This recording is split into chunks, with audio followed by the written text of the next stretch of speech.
Shalom, salam sejahtera. Renungan malam seiman berjudul Rencana Allah. Melainkan dengan darah yang mahal, yaitu darah Kristus yang sama seperti darah anak domba yang tak bernoda dan tak bercacat. Ia telah dipilih sebelum dunia dijadikan, tetapi karena kamu baru menyatakan dirinya pada zaman akhir.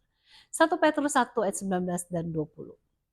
Allah dalam kasih sayangnya yang agung itu mempunyai rencana untuk menyelamatkan mereka yang tersesat melalui semua petunjuknya yang bijaksana. Yohanes 3 ayat 16, 1 Yohanes 4 ayat 9, dan meyakinkan dengan menunjukkan kasihnya yang agung. Dalam rencana ini anaknya yang telah dipilih sebelum dunia dijadikan menjadi korban untuk dosa, menjadi harapan bagi umat manusia. 1 Petrus 1 ayat 19 dan 20. Dia harus membawa kita kembali kepada Allah dan memberikan kelepasan dari dosa dengan menghancurkan pekerjaan iblis.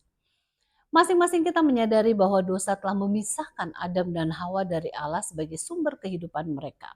Akibatnya Adam dan Hawa segera harus menghadapi kematian mereka.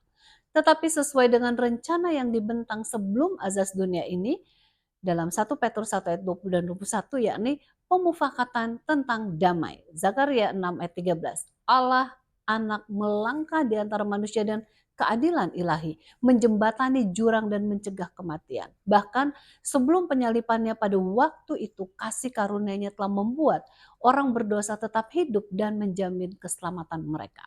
Tetapi untuk memulihkan kita sepenuhnya sebagai anak-anak Allah, Yesus harus menjadi manusia. Segera setelah Adam dan Hawa berdosa, Allah memberitahukan mereka tentang janjinya yang memberikan pengharapan kepada mereka. Allah katakan akan ada permusuhan antara ular dan perempuan itu. Demikian juga antara keturunan ular dan keturunan perempuan. Dalam pernyataan yang penuh kuasa yang tertulis dalam Kejadian 3 ayat 15, dijelaskan ular dan keturunannya mewakili iblis dan para pengikutnya. Perempuan dan keturunannya melambangkan umat Tuhan dan juru selamat dunia. Pernyataan ini adalah jaminan pertama bahwa kontroversi antara yang baik dan yang jahat akan berakhir dengan kemenangan anak Allah. Kemenangan itu bagaimanapun akan menyakitkan sebagaimana dijelaskan dalam Kejadian 3 ayat 15. Keturunannya atau juru selamat akan meremukkan kepalamu atau iblis, dan engkau iblis akan meremukkan tumitnya, dalam kurung juru selamat. Tidak ada yang keluar dari kontroversi itu tanpa cedera.